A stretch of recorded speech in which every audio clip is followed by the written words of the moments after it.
며칠 전까지는 꽃도 피고 날씨도 화창하더니 오늘은 비가 내리려는지 하늘이 흐리고 바람도 부네요. 이래서 변덕스러운 봄 날씨는 알다가도 모를 여자 마음 같다고들 하나 봅니다. 안녕하세요. 저는 수도권에서 사는 30대 여성입니다. 방금 남편을 출근시키고 흐린 하늘을 보며 집에서 차를 마시다가 문득 형님과 시어머니가 생각나 사연을 보내요. 재밌는 이야기는 아니지만 그래도 동네 친구의 이야기 들어준다 생각하시고 가벼운 마음으로 들어주시면 감사하겠습니다. 우선 남편과 저는 대학교 동창으로 대학교 때부터 10년 동안 연애하다가 결혼을 했어요. 남편에게는 형이 하나 있었는데 연애 시절 저에게 가족 이야기하는 것을 좋아하지 않았습니다. 왜냐하면 어머니는 오로지 형만 챙겼고 형과 자신이 싸우면 형이 잘못했어도 동생인 자신만 혼냈다고 해요. 그래도 아버지가 가족들 모르게 맛있는 사탕이나 과자를 사주시고 아버지가 남편을 많이 예뻐해 주셨다고 합니다. 하지만 그런 아버지가 남편이 20대 중반 때 돌아가셨어요. 그때 남편과 저는 한창 연애 중이었는데 그 당시 남편은 정말 힘들어 했습니다. 남편이 말하길 아버지는 세상에서 유일한 내 편이었고 자신의 전부였다고 하며 하늘이 무너진 기분이라고까지 했어요.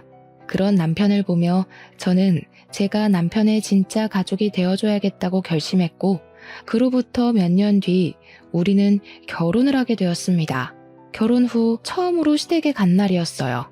시댁에는 시어머니, 아주버님, 형님, 그리고 4살 된 조카 민호가 함께 살고 있었는데 아주버님은 회사 일 때문에 해외로 출장을 가신 상태였습니다. 아주버님은 회사에서 해외 영업부에 계셔서 해외 출장이 아주 많은 상황이었고 그래서 제 결혼식 때도 출장 중이라 오시지 못하셨어요. 형님은 앞치마를 하고 혼자 부엌에서 음식을 차리느라 바빠 보이셨습니다. 시어머니는 남편에게 오느라 고생했다며 거실에 앉으라고 하고 저에게는 형님 도와서 밥상을 차리라고 했어요. 저는 어색하게 부엌으로 가서 형님에게 뭐 도와드릴 거 없냐고 물었습니다. 딱 보면 몰라? 수저도 놓고 국도 뜨고 밥도 푸고 할 게 태산이야. 지금 나 바쁘니까 동서가 알아서 눈치껏 좀 해. 사실 상견례 날과 결혼식 날 형님의 인상이 날카로워 보이시긴 했는데 이 정도일 줄 몰랐습니다. 저는 저에게 짜증이 가득 섞여서 말씀하시는 형님에게 뭐라고 하고 싶었지만 그래도 결혼 후 처음으로 온 날인데 굳이 소란을 피우고 싶지 않아서 형님 옆에서 눈치껏 수저를 놓고 밥상을 차리고 있었어요. 식사 준비를 마치고 형님은 거실에 있는 시어머니와 남편, 그리고 아들 민호를 불렀습니다. 시어머니, 남편, 저는 식사를 시작했지만 형님은 아들 민호 밥을 먹이느라 본인 밥은 먹지도 못하시더라고요. 민호가 밥을 먹기 싫었는지 먹기 싫다고 난리였거든요. 형님은 그런 민호에게 이러면 안 된다고 하시며 밥을 억지로 먹이고 있었습니다. 네가 밥을 맛있게 만들어 봐라. 얘가 그러면 아주 못 먹어서 안달이지. 아휴, 너는 도대체 결혼한 지 몇 년이 됐는데 아직도 이렇게 간 하나 제대로 맞추지 못해? 국은 짜고 반찬들은 밍밍하고 밥물도 제대로 못 맞춰서 밥이 아니라 생쌀을 먹는 기분이구나. 엄마, 여기가 고급 한정식 집도 아니고 일반 가정집에서 이 정도면 맛있지 뭐. 갈비탕에 각종 나물까지 다 하느라 형수 혼자 얼마나 힘들었겠어. 그렇게 맘에 안 들면 엄마가 직접 간을 하시던가요. 형수도 혼자 시댁에서 살면서 이제 4살 된 민호 돌보느라 얼마나 힘들겠어요. 엄마가 형수 좀 도와줘요. 어머머, 얘 좀 봐라. 제가 일하면 얼마나 한다고 그런 소리를 하니?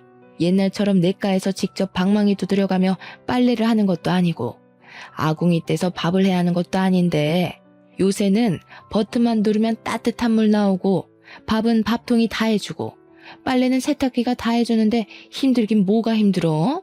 하여튼 요새 젊은 것들은 약해 빠졌다니까. 형님은 시어머니의 말을 가만히 듣고만 있었는데 표정은 화가 잔뜩 나 보였습니다. 시어머니의 발언에 부엌의 공기는 얼음장처럼 싸해졌어요. 어른들은 모두 표정이 굳어 있었고 오직 민호만이 밥 먹기 싫다고 짜증을 부리고 있었습니다. 저는 그런 분위기에서 밥이 더는 넘어가지 않았어요. 형님은 민호를 먹이느라 밥을 한 술도 뜨지 못하고 있었고, 시어머니는 형님이 밥을 못 먹든 말든 신경도 쓰지 않고 짜다는 국을 벌컥벌컥 마시고 계셨습니다. 저는 입맛이 없어서 형님에게 제가 민호를 먹일 테니 형님 밥 좀 드시라고 했어요. 그리고 제가 민호 옆에 갔는데 민호는 아직 친하지 않은 저를 크게 경계했고 오히려 더 크게 울고 짜증을 냈습니다. 결국 민호를 먹이는 것은 다시 형님의 몫이 되었어요. 형님이 민호와 씨름을 할 동안 시어머니와 남편은 밥을 다 먹었고 시어머니는 남편을 데리고 거실로 나갔습니다. 시어머니는 거실로 나가면서 빨리 과일을 내오라고 했어요. 저는 형님은 밥을 하나도 드시지 못했으니 형님 식사하시라고 하고 제가 과일을 깎으려고 했지만 주방에 과도와 쟁반이 어디에 있는지 보이지 않았습니다. 결국 형님이 일어나서 과도와 쟁반 그리고 과일을 꺼내서는 그냥 본인이 할 테니 밥상만 좀 치워달라고 했어요. 제가 형님에게 식사는 더 하지 않으시냐고 물어보니 형님은 저를 매섭게 째려보시면서 내가 지금 밥이 넘어가게 생겼냐고 하셨습니다. 저는 진심으로 형님을 돕고 싶었는데 형님은 자꾸 저에게 화만 내셨어요. 자꾸 저에게 화만 내는 형님, 그리고 며느리에게는 박하게 하시는 시어머니를 보며 앞으로의 결혼 생활이 진심으로 걱정되었습니다. 그날 시댁에서 나와 집으로 가면서 남편에게 형님은 어떤 분이시냐고 물었어요. 형님은 아주버님과 회사에서 만났고 원래는 형님과 아주버님 둘이 살며 같이 회사에 다녔다고 합니다. 결혼 후 한 달 정도 지났을 때 임신을 했었는데 그 당시 회사에 일이 엄청 많아서 형님은 회사에 자신의 임신 사실도 말하지 않은 채 무리해서 일했어요. 그러다 아기가 유산이 되어버렸고 몸과 마음이 많이 지친 형님은 오래 다녔던 회사를 관두게 되었습니다. 그 뒤로 아주버님과 형님은 다시 아기를 갖기 위해 노력을 했고 다행히 바로 아기가 생겼는데 그 아기가 바로 민호였어요. 이렇게 민호가 태어나고 얼마 지나지 않아 시아버지가 돌아가셨고 아주버님은 그 뒤로 해외 출장이 많아졌습니다. 아주버님은 혼자 계신 시어머니 그리고 밤에 민호와 형님만 집에 있는 것이 걱정되어서 형님에게 시어머니를 모시고 살자고 했다고 해요. 형님 역시 시아버지가 돌아가시고 시어머니가 너무 힘들어하시는 것 같아 걱정되었다며 흔쾌히 합가하겠다고 해서 형님과 시어머니는 같이 살게 되었습니다. 이때까지는 형님은 정말 잘 웃고 아주 밝은 사람이었다고 해요. 그런데 형님과 시어머니와 같이 산 지 한 달 정도 지났을 때부터 형님은 표정이 점점 어두워졌고 힘들어했다고 합니다. 집에 갈 때마다 아주버님은 출장을 가 있고 형님은 민호도 보고 집안일도 하느라 너무 지쳐 보여서 남편이 시댁에 한 번씩 가 민호와 놀아주거나 집안일이라도 도와주려고 했지만 그때마다 시어머니는 남자가 무슨 집안일이냐며 절대 못하게 하셨다고 해요. 그러면서 시어머니는 형님에게 둘째 아들이 왔으니 제대로 밥을 먹여야 한다며 평소보다 더 많은 음식을 준비하게 시켰습니다. 남편은 조금이라도 도움을 주러 갔는데 오히려 자신이 가면 형님의 일거리가 더 늘어나는 것 같아 편하게 가지도 못하고 도움도 주지 못했다고 해요. 남편의 이야기를 들으니 형님이 왜 그리 쌀쌀맞고 날카롭게 이야기하는지를 알 것 같았습니다. 아이를 키워보지 않아서 잘 모르긴 하지만 요새 4살은 미운 4살이라고 불릴 정도로 자기 고집을 많이 부리고 때도 많이 쓰는 것으로 알고 있어요. 집 근처 대형마트에서 아이들이 자신이 원하는 장난감을 사주지 않는다고 때를 부리는 모습을 보면 아이 하나 제대로 키우는 것이 얼마나 힘들고 지치는 일인지 정도는 알 수 있었습니다. 그런 미운 4살 아이를 키우는데 남편은 해외 출장으로 집에도 없고 시어머니는 도와주기는커녕 구박하고 타박하는데 어떻게 말이 예쁘게 나올 수가 있겠어요. 그저 형님이 같은 여자로서 안쓰러울 따름이었답니다. 그 뒤로 저는 제사 명절 때 시댁에 가기는 했는데 갈 때마다 형님은 여전히 힘들어 보이셨고 시어머니는 형님을 많이 구박했어요. 그나마 다행인 것은 형님이 계셔서인지 시어머니가 저에게 직접 싫은 소리를 하지 않으셨습니다. 형님이 안타깝긴 했지만 나이도 어린 제가 형님을 위해서 할 수 있는 것은 하나도 없었어요. 도우려고 하면 할수록 형님이 처리해야 할 일은 더 늘어났거든요. 그래서 저는 시댁에서 가만히 형님의 뒤에서 형님이 하던 일을 눈치껏 할 수밖에 없었습니다. 그렇게 6개월 정도 지났어요. 퇴근하고 집에 있는데 남편이 진지하게 할 얘기가 있다고 했습니다. 무슨 이야기냐고 물으니 형님이 몸이 매우 아프셔서 병원에 입원했다고 해요. 아주버님은 형님 병간호하느라 병원에서 지내야 할 것 같아 당분간 시어머니를 우리가 모셔야 할 것 같은데 괜찮겠냐고 물었습니다. 솔직히 형님을 구박하는 시어머니의 모습을 종종 봐서 우리 집에 오신다는 것이 반갑지는 않았어요. 많이 걱정되었지만 당장 뭐 어찌할 도리가 없었고 어차피 저는 평일에는 출근하느라 집에는 아침 저녁에만 있으니 크게 문제가 될 것 같지 않았습니다. 그래서 남편의 말에 알겠다고 하고 시어머니를 우리 집에서 모시게 되었어요. 그 주 일요일, 남편의 말대로 시어머니가 자신의 짐을 챙겨서 우리 집으로 오셨습니다. 시어머니는 우리 집을 한번 쓱 둘러보시더니 아주 못마땅한 표정을 지으며 이렇게 좁은 집구석에서 답답해서 어떻게 사냐고 하셨어요. 그도 그럴 것이 이전에 아주버님, 형님, 시어머니가 살던 집은 방 4칸에 40평짜리 집이었지만 우리 집은 방 3칸에 30평대의 집이었습니다. 시어머니는 아주 마음에 들지 않는다는 표정을 지으며 한숨을 푹 쉬시더니 작은 방에 시어머니의 짐을 풀었었어요. 저는 그동안 밀키트의 힘을 빌려 이것저것 음식들을 차렸습니다. 언제까지가 될지는 모르겠지만 앞으로 시어머니와 같이 살아야 하는데 잘 보이고 싶은 마음이 컸거든요. 시어머니는 작은 방에 짐을 다 풀고 우리 집 구석구석을 살피셨습니다. 그러다가 베란다에 있는 쓰레기 봉지 안에 있던 밀키트 포장지를 보셨어요. 너 설마 이 시어머니 음식을 밀키트로 준비했니? 하여튼 요새 젊은 것들은 꼼수 부릴 줄이나 알지 정성을 들일 줄 몰라요. 자고로 음식이란 것은 말이다. 하나하나 다 직접 손질하고 다듬으면서 정성이 들어가야 맛있는 거야. 요새는 나 젊을 때처럼 밭에서 다 따와 사는 것도 아니고 마트에만 가면 식재료가 널리고 널렸는데 음식을 직접 해야지 밀키트가 뭐니 밀키트가. 이제 내가 이 집에 있는 이상 밀키트는 절대 안 된다. 알겠니? 요새는 그렇게 마트에서 재료들 사서 직접 하는 것보다 밀키트로 하는 게 더 저렴하고 맛있어요. 요새는 옛날과 시대가 다르다고요. 요새 밀키트가 얼마나 맛있는데 아무리 시대가 달라졌다고 해도 음식에 정성과 손맛이 들어가야 맛있는 건 변하지 않아. 공장에서 찍어내듯이 만든 게 어떻게 맛이 있겠니? 직접 재료도 손질하고 양념장도 직접 만들어야지. 밀키트가 뭐야? 둘째 너 다시는 밀키트 쓰려는 생각하지도 말아라. 알겠어? 시어머니는 저에게 다시는 밀키트로 상을 차리지 말라고 신신당부하며 자리에 앉았습니다.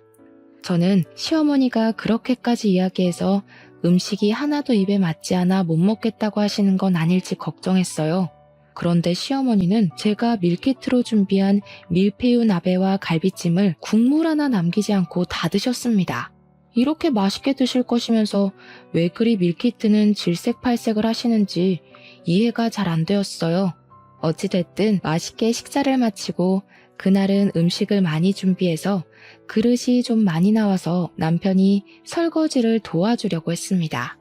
시어머니는 고무장갑을 낀 남편의 모습을 발견하시고는 남자가 무슨 설거지냐며 화를 냈고 저는 그래도 우리 집에 오신 첫날인데 굳이 시어머니의 심기를 불편하게 하고 싶지는 않아 그냥 저 혼자 부엌을 다 정리했어요. 그리고 다음 날이 되었습니다. 저와 남편은 원래 6시 정도에 일어나 간단히 빵이나 시리얼을 먹고 출근했어요.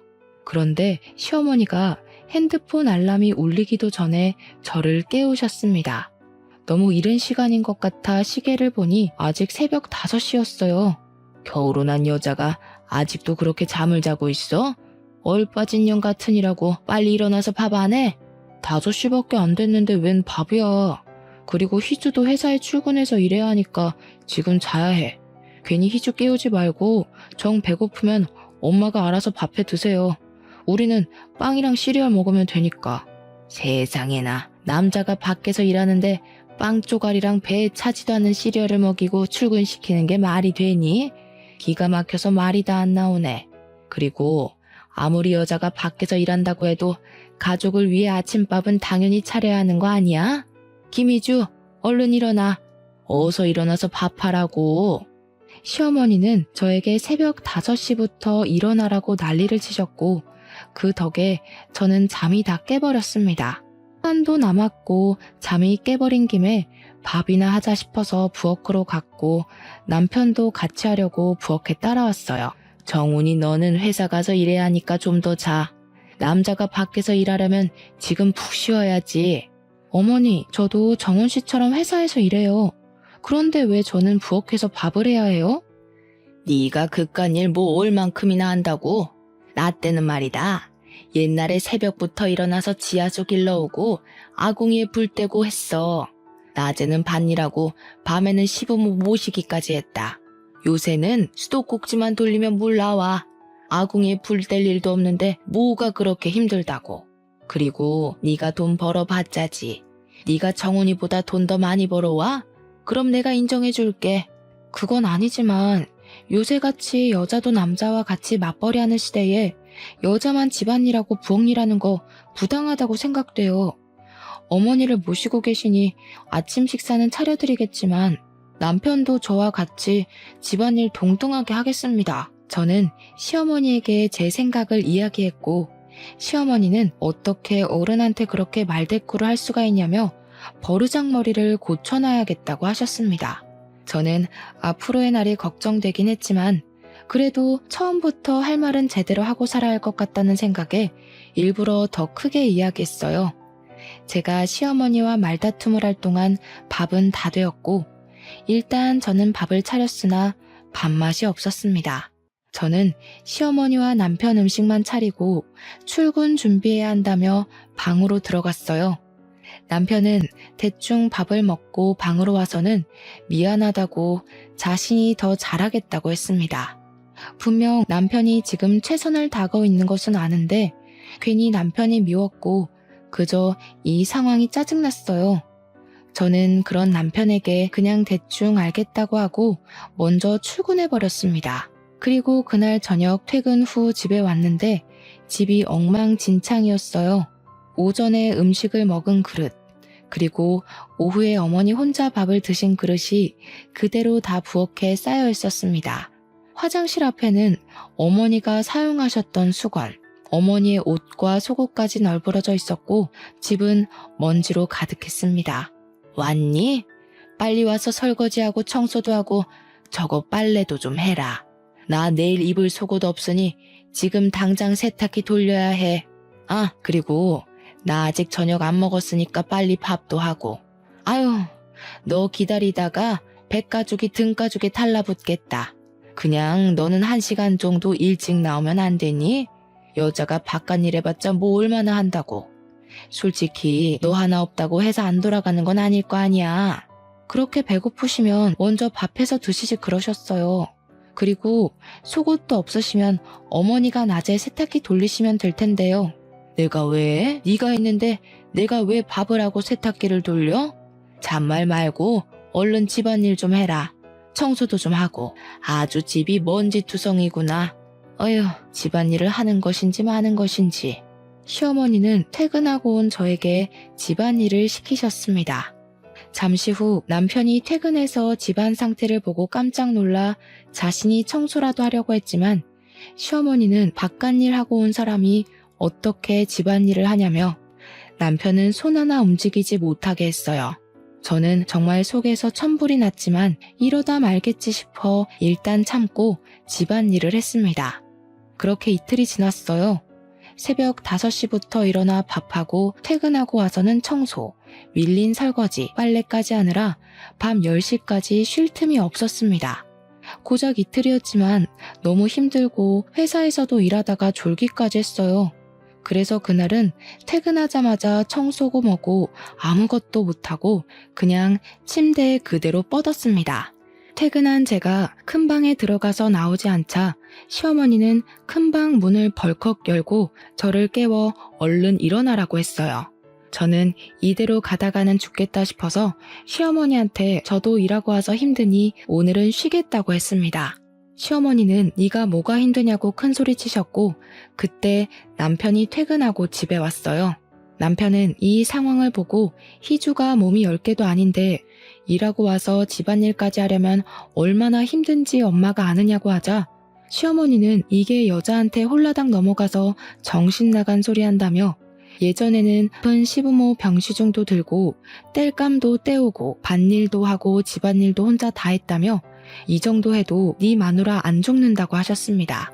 저는 집에서 마음 편히 쉬지 못하는 이 상황이 너무 답답해서 그냥 집 밖으로 나갔고 남편 역시 저를 따라 나왔어요.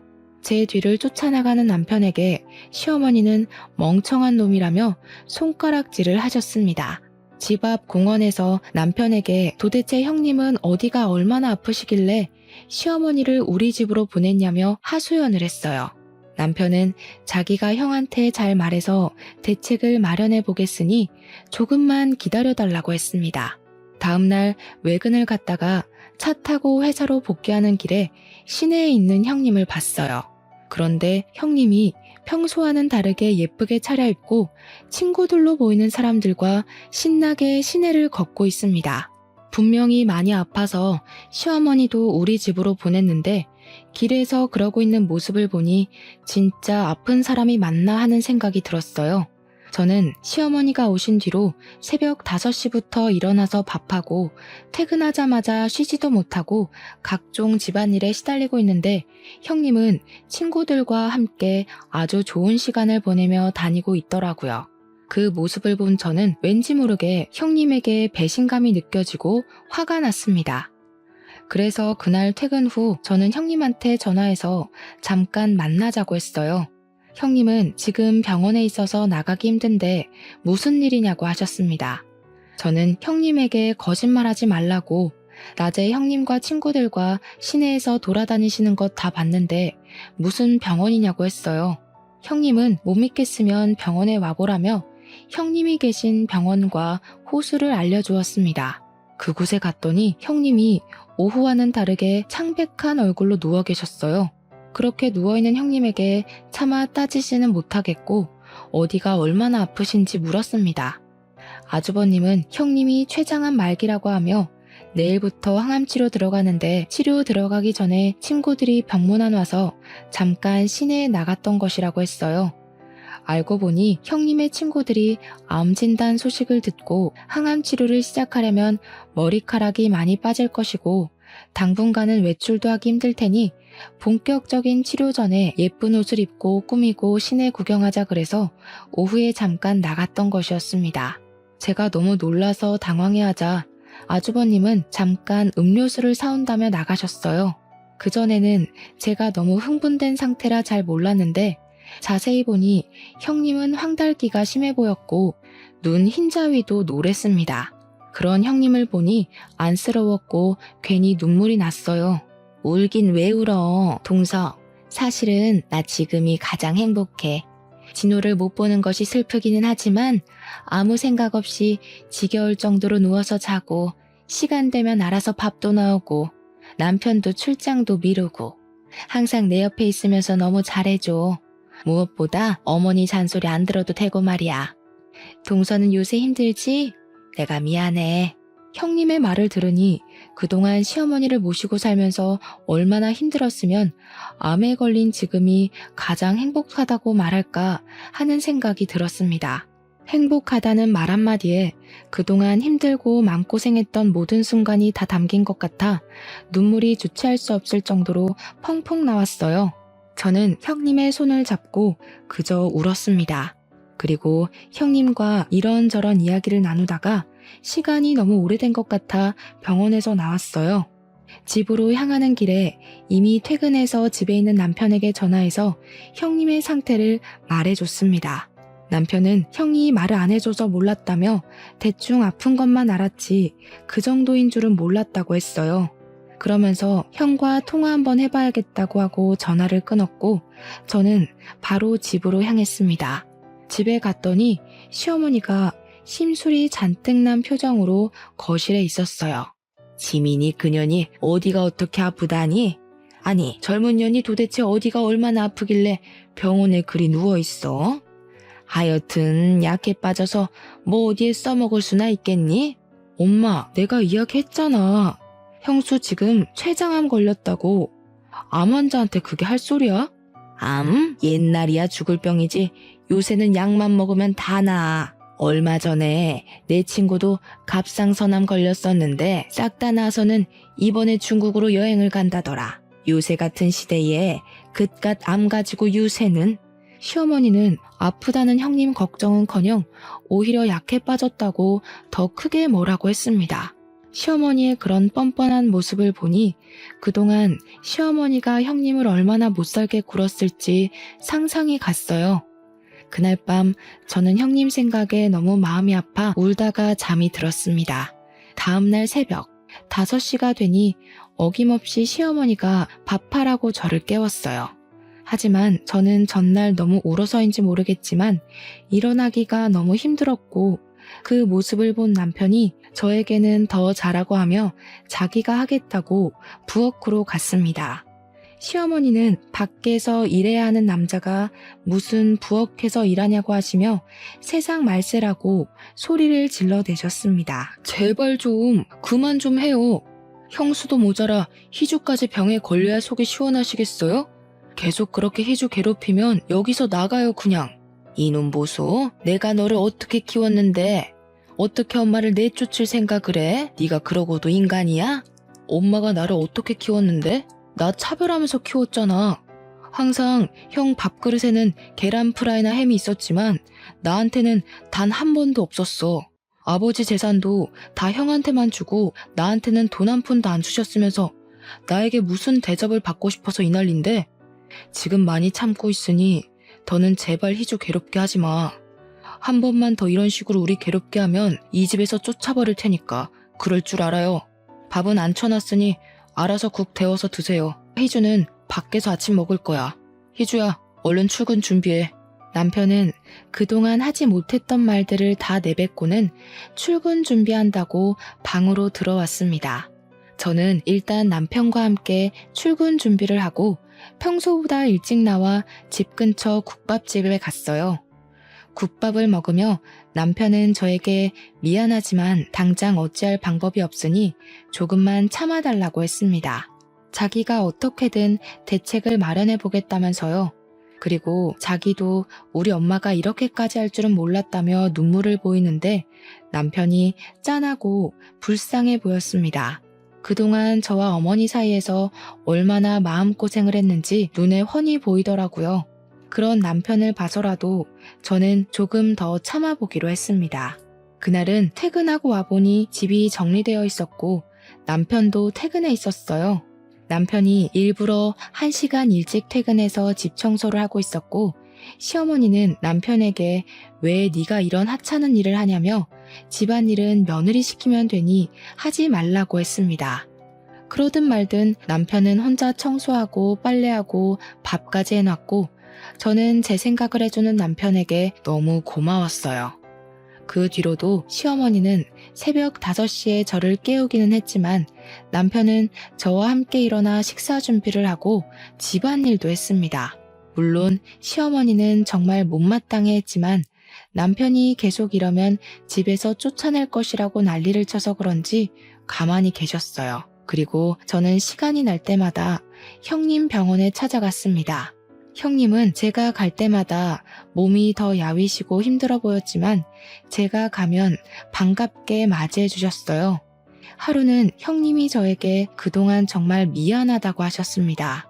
제가 무슨 소리냐고 했더니 사실 처음부터 제가 여동생 같고 좋기는 했지만 시어머니 모시고 말썽꾸러기인 4살 아들까지 키우니 너무 힘들어서 말이 뾰족하게 나갔다고 했어요. 그게 항상 마음에 걸렸다고 하시며 싫어서 그런 건 아니었으니 혹시 서운한 마음 있었으면 풀라고 하셨습니다. 저는 사실 처음에는 형님이 좋지는 않았지만 시어머니와 같이 살아보니 형님의 마음을 알겠다고 하며 그동안 아이도 키우고 어머니도 모시고 사느라 정말 힘드셨겠다고 했어요. 형님은 제 말에 빙긋이 웃으시더니 아프긴 해도 마음은 가장 편하다며 지금 죽어도 여한이 없다고 하셨습니다. 저는 형님에게 절대 그런 소리 하지 말라고 어서 빨리 병 다 낫고 같이 맛있는 음식도 먹고 시내도 멋지게 입고 돌아다니자고 했어요. 형님은 제 말에 꼭 그러자고 하며 환하게 웃으셨습니다. 그리고 다음 날 제가 정말 듣기 싫었던 소식이 들렸어요. 형님이 돌아가셨다는 문자가 왔습니다. 저는 회사에서 일하다가 형님이 돌아가셨다는 소식에 바로 장례식장으로 달려갔어요. 아주버님과 형님의 친정 가족들은 다들 장례식장에서 오열하고 있었습니다. 저는 형님께 마지막 인사를 드리고 형님의 친정 가족들에게도 인사를 드렸어요. 그리고 장례식 둘째 날인 다음 날, 저와 남편은 아침부터 가서 형님의 가족들을 도와드렸습니다. 한창 도와드리는데 시어머니가 오셨어요. 시어머니가 장례식장에 오자 형님의 친정엄마는 표정이 일그러졌지만 그래도 아무 말 없이 시어머니에게 인사를 했습니다. 젊은 애가 췌장암이 뭐야 췌장암이. 전염 때문에 우리 큰아들이 아주 고생하잖아. 에이, 끝까지 도움이 안 되는 재수가 없는 년. 이 말을 들은 형님의 친정엄마는 눈이 뒤집혀서 밥을 먹으러 가려던 시어머니의 머리를 잡았습니다. 이 여편네가 제정신이야? 야, 손 안 놔? 지금 어디서 나한테 난리야 난리는. 너라면 이 상황에 난리 안 치게 생겼냐? 지금 건강했던 우리 지민이가 이렇게 된 게 다 누구 때문인데 이 천벌 받으려나. 인연이 그렇게 시집살이 시킨 거 다 알면서도 꾹 참았어. 지민이가 네가 말은 그렇게 해도 좋으신 분이라고 해서. 지민이는 너를 끝까지 어머니로 모시려 했다고. 그런 아이가 이렇게 됐는데 너는 일말의 죄책감도 없냐? 그럼 내가 전현을 죽였다는 거야? 나는 맹세코 쟤한테 아무 짓도 안 했어. 그냥 다른 집 며느리들도 다 하는 것 정도만 시켰다고. 개미 똥구멍만큼 일해놓고 이렇게 된 건 애초에 전현이 몸 약했던 거 아니야? 애초에 몸도 좋지 않던 니들 딸년을 우리 집에 시집 보낸 거 아니냐고. 그래, 그거네. 이거 완전 사기 결혼이야, 사기 결혼. 제발 좀 그만해. 엄마가 지민이 그렇게 달달 볶지만 않았어도 이렇게까지 되지는 않았어. 너까지 나한테 그러는 거야? 내가 도대체 뭘 어쨌다고 그래? 나 참 억울해서 살 수가 없다 살 수가. 그냥 나가라고 제발. 아주버님은 끝까지 뻔뻔한 시어머니에게 나가라고 장례식장에서 쫓아냈습니다. 시어머니는 아주버님의 손에 이끌려 악을 쓰며 장례식장에서 쫓겨났어요. 시어머니가 간 뒤 아주버님은 다시 오셔서 형님의 친정 식구들에게 죄송하다고 90도로 인사하며 사죄했습니다. 친정 식구들은 그런 아주버님을 보며 이게 어떻게 자네 잘못이겠냐며 그저 어깨를 토닥여주고 말았어요. 다음 날 형님은 화장장에서 한 줌의 재가 되어 납골당에 안치되었습니다. 이렇게 형님의 장례식이 마치고 저와 남편은 지친 몸을 이끌고 집에 왔어요. 집에 왔더니 시어머니는 여전히 자신의 잘못을 뉘우치지 못한 채 저희에게 뭐라고 하셨습니다. 젊은 것들이 몸이 허약하다면서 형님의 가족들을 사기 결혼으로 고소할 거라고 하셨어요. 그렇게 혼자 한참을 중얼거리며 화를 내더니 저에게 얼른 집 정리하고 밥 차리라고 하셨습니다. 집을 보니 제가 장례식에 있는 동안 한 번도 청소하지 않았고 그동안 밥 먹은 것은 다 그대로 식탁에 있었고 설거지거리도 쌓여 있었어요. 저는 싸우고 뭐 할 기운도 없어 밥을 차리려는데 남편이 갑자기 어머니 방으로 가더니 어머니의 짐을 챙겼습니다. 이게 지금 뭐 하는 짓이냐? 왜 내 짐을 챙겨? 그냥 나가세요. 제발 우리 앞길 막지 말고 나가시라고요. 이게 상가집 갔다가 귀신이 들렸나? 갑자기 이게 뭔 짓이야? 내가 형수 장례식 보면서 무슨 생각이 들었는지 알아요? 이러다가 우리 희주도 엄마 때문에 죽겠구나 싶었어. 근데 나는 희주 없으면 못 살아. 한날 한시도 못 산다고. 엄마가 그러고도 사람이야? 나는 이런 사람이 내 엄마인 게 너무 불쾌하고 너무 싫어. 나가, 그냥 나가.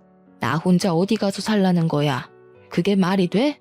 왜 못 살아? 엄마가 한두 살 먹은 애도 아니고 아버지 사망보험금 다 그대로 있잖아.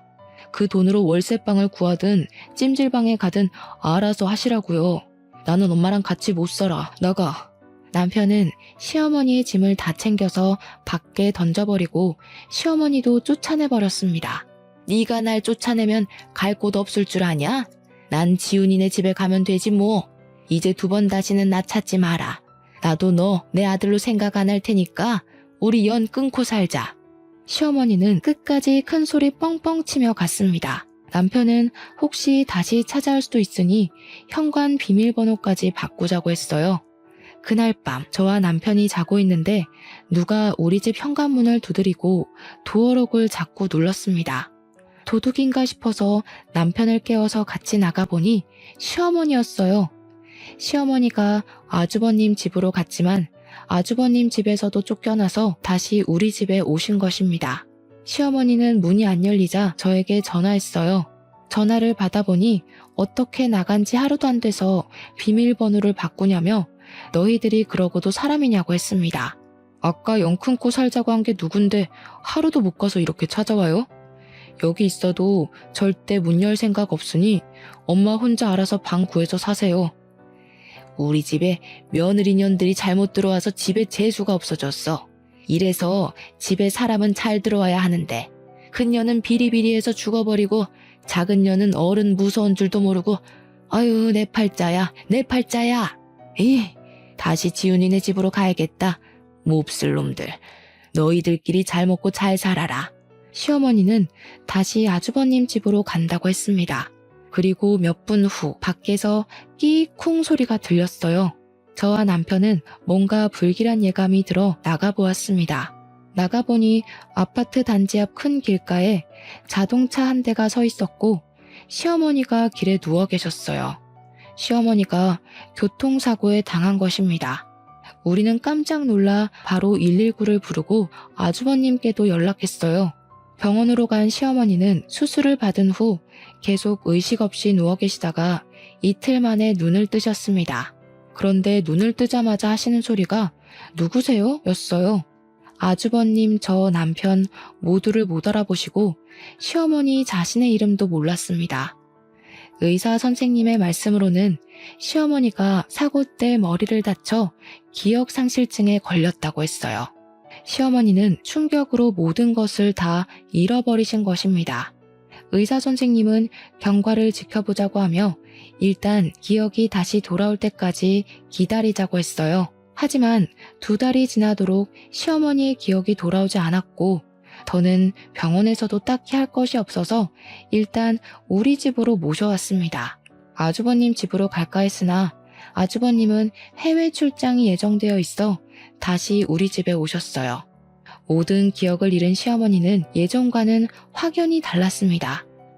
여전히 새벽 5시에 일어나시기는 했지만 저와 남편을 깨우지는 않았어요.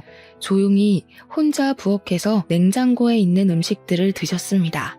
그러다가 저와 남편이 일어나면 시어머니는 죄송하다고 하며 손을 싹싹 빌었어요. 이전에 막말하던 시어머니의 모습은 온데간데 없고 겁을 잔뜩 먹은 아이처럼 변했습니다. 저와 남편은 집에 시어머니만 두기가 불안했지만 회사에 출근해야 하기에 어쩔 수 없이 시어머니만 혼자 집에 두고 출근했어요. 하루는 퇴근하고 왔는데 온 집안에 탄내가 진동하는 것입니다. 무슨 일인가 하고 보니 시어머니가 라면을 끓여 먹으려고 했는데 냄비에 물을 넣지 않고 가스불을 켜서 냄비를 다 태우고 있었어요. 그나마 제가 그날 일찍 퇴근해서 다행이었지 조금만 늦었으면 집에 불이 날 뻔했습니다. 시어머니는 제 앞에 무릎까지 꿇고 잘못했다고 비셨어요. 저와 남편은 더는 안 되겠다 싶어 우리 집 근처의 치매 요양원으로 시어머니를 보냈습니다. 그 치매 요양원은 이 지역에서 시설도 꽤 크고 좋다고 소문난 곳이었어요. 그곳에 모시고 우리는 주마다 시어머니를 뵈러 갔습니다. 시어머니는 여전히 자신의 이름도 모르고 우리를 알아보지 못하고 우리 얼굴을 보면 잘못했다고 비셨어요. 같은 병실의 할머니들은 시어머니에게 자기 이름도 모르는 바보라고 하며 시어머니를 무시하고 구박했습니다. 예전 같으면 크게 화를 내며 욕을 했겠지만 지금의 시어머니는 무조건 사람들에게 잘못했다고 하며 사과를 하고 다녔어요. 그러던 어느 날 시어머니를 돌보던 간병인이 지민이라는 분이 누구냐고 했습니다. 저의 형님 이름인데 어떻게 아셨냐고 했더니 시어머니가 밤마다 잠을 제대로 못 자고 식은땀까지 흘리며 악몽을 꾸는 것 같다고 했어요. 그런데 그때마다 밤새 지민이란 이름을 그렇게 부른다고 합니다. 너무 힘들어해서 깨워서 지민이가 누구냐고 물으면 시어머니는 겁에 질린 얼굴로 그저 모른다고만 했다고 해요. 시어머니의 꿈 내용이 뭔지는 모르겠지만 아마 형님이 원한을 품고 시어머니의 꿈에 나오지 않았나 하는 생각이 들었습니다. 불과 얼마 전까지만 해도 막말을 서슴지 않고 하던 시어머니가 이렇게까지 약한 존재가 되어버리니 안쓰럽기도 하고 한편으로는 인과응보라는 생각도 들었어요. 시어머니는 그 뒤로도 잠도 잘 못 자고 병실에서도 할머니들께 구박당하고 무시를 당했습니다. 요양원을 옮길까도 생각했지만 주변에 이만큼 시설 좋고 의료진들이나 간병인들이 좋은 요양원은 없어서 어쩔 수 없이 그냥 모셨어요. 그리고 시어머니는 요양원에 들어간 지 6개월 뒤 밤에 지민이를 부르며 악몽을 꾸시다가 갑작스러운 심장마비로 돌아가셨습니다. 시어머니는 그렇게 형님에게 모질게 대하더니 결국 형님에게 제대로 된 사과도 못하고 한순간에 돌아가셨어요. 부디 하늘에서는 형님을 만나 제대로 된 사과를 하시고 두 분이 좋은 고부관계가 되었으면 좋겠습니다. 시어머니의 장례 후 저와 남편은 다시 신혼때로 돌아간 것처럼 좋아요. 마음이 편해져서 그런지 아기도 생기게 되었습니다. 아직 입덧 중이라 너무 힘들지만 그래도 우리의 이세가 태어날 생각을 하니 너무 기쁘네요. 요새 남편은 저 대신에 집안일 하느라 힘들다고는 하지만 그래도 행복하다고 합니다. 아주버님은 아직 혼자이시긴 한데 해외 출장 다니느라 너무 바쁘세요. 그래도 한국에 오실 때마다 꼭 우리 집에 들르셔서 선물을 잔뜩 가지고 오십니다.